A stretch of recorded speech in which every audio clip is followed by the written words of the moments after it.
Bonjour à tous. Aujourd'hui, c'est la journée mondiale de l'environnement.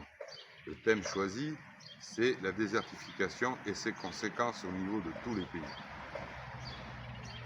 Cela est lié évidemment au réchauffement climatique et au changement climatique qui va avoir lieu. Il faut bien comprendre que cela aura des implications dans tous les pays. Pas uniquement que dans les pays où on avait l'habitude de voir des déserts ou autres, ou des soucis d'hydrométrie, c'est tous les pays qui sont impactés d'une manière ou d'une autre. Et ça, il faut qu'on le comprenne. Ce qui est important de savoir, c'est que le fait du réchauffement climatique et du changement climatique va amener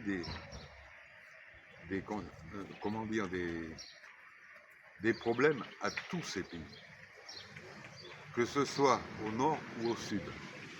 Soit ce sera des sécheresses intensives, ce qui veut dire même pas une goutte de pluie, alors que parfois, certaines fois, il y avait de l'eau qui tombait.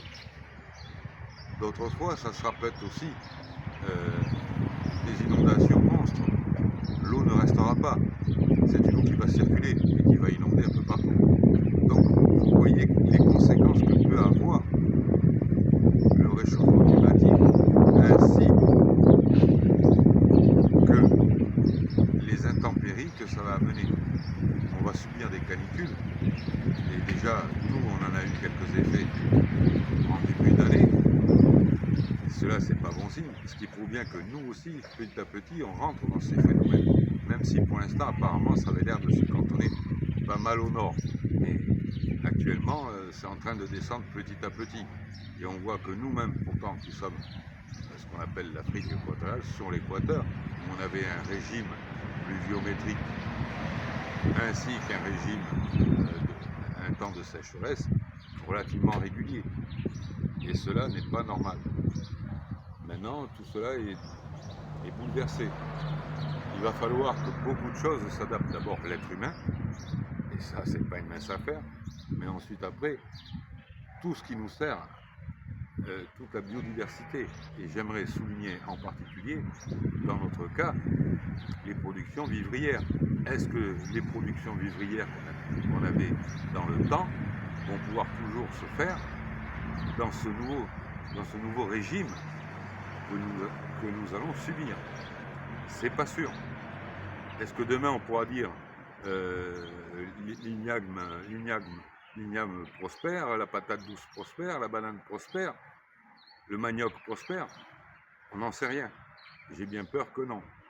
Et cela va poser des problèmes d'approvisionnement et alimentaire.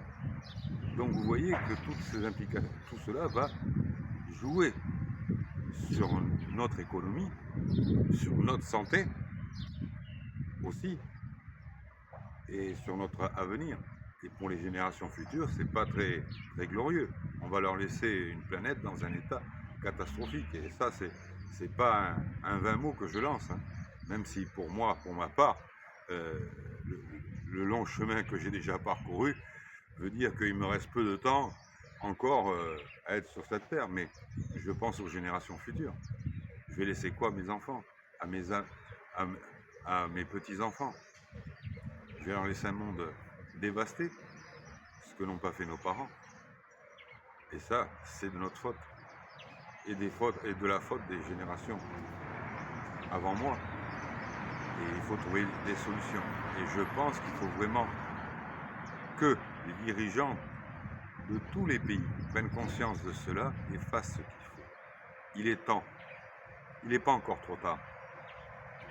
Mais je pense qu'il faut qu'on en arrive à déclarer l'urgence climatique mondiale. C'est un combat qui doit être mené au niveau mondial. Ce n'est pas que le Gabon, c'est tous les pays qui sont impactés par cela. Et tant qu'on n'aura pas pris les bonnes décisions, et bien malheureusement, on va au bord du gouffre. Je vous remercie.